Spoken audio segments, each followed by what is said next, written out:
மரஹபா மக்களே, என்ன சாக்லேட் சாப்பிட்றேன்னு பார்க்குறீங்களா? இது சாக்லேட் இல்லைங்க, ஸ்வீட். ஒரு அக்கேஷனுக்காக குவைத் ஃபேமிலி ஃப்ரெண்ட்ஸ் எனக்காக இது வாங்கிட்டு வந்திருந்தாங்க. ஃபன் டைமில் இருக்கும்போது இதை பற்றி சும்மா வீடியோ எடுத்திருந்த வீடியோ தான். Dark chocolate, normal chocolate, white chocolate 3 ஃப்ளேவர்ஸாக இருந்துச்சு. கீழே வந்துட்டு ஒரு கேக் மாதிரியான ஒரு ஸ்டஃப் இருந்துச்சு. ஃப்ரீ டைமில் ஜூனியர் ஃப்ரெண்ட்ஸ் கூட, ஐ மீன் குழந்தைங்க கூட விளாண்டுட்டு இருக்கும்போது எடுத்திருந்த வீடியோ தான் இது. வாங்க ரிவ்யூக்குள்ளே போகலாம். ஓகே, குட் ஃப்ரேமு, நல்லா இருக்கு. எல்லாத்துலயும் ஒன்னு சாப்பிடு. ஆமா,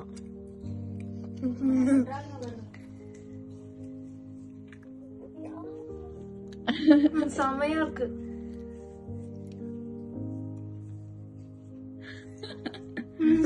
போதும் போதும் போதும். ஓகே, உங்க ரிவ்யூ சொல்லுங்க.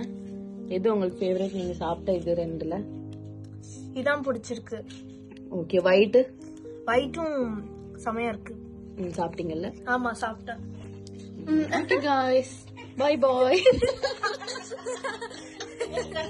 எனக்கு பர்சனலி டார்க் சாக்லேட் தாங்க பிடிச்சிருந்துச்சு. நார்மல் சாக்லேட்டும் நல்லா இருந்துச்சு, பட் ஒயிட் சாக்லேட் கொஞ்சம் டவுனாக இருந்துச்சு. கம்பேரிட்டிவ்லி கொஞ்சம் திகட்டுற மாதிரி இருந்துச்சு. எங்கே இதை பார்த்தாலும் கண்டிப்பாக அதை வாங்கி ட்ரை பண்ணி பாருங்கள். ரொம்ப சூப்பராக இருந்துச்சு. எந்த ஷாப்புன்னு கூட எனக்கு தெரியாது. உங்களுக்கு வேணும்னா கமெண்ட்டில் ஷேர் பண்ணுங்கள். நான் கண்டிப்பாக கேட்டுட்டு உங்களுக்கு ஒரு ஸ்டோரியாச்சும் போடுவேன். பை பை பாய்.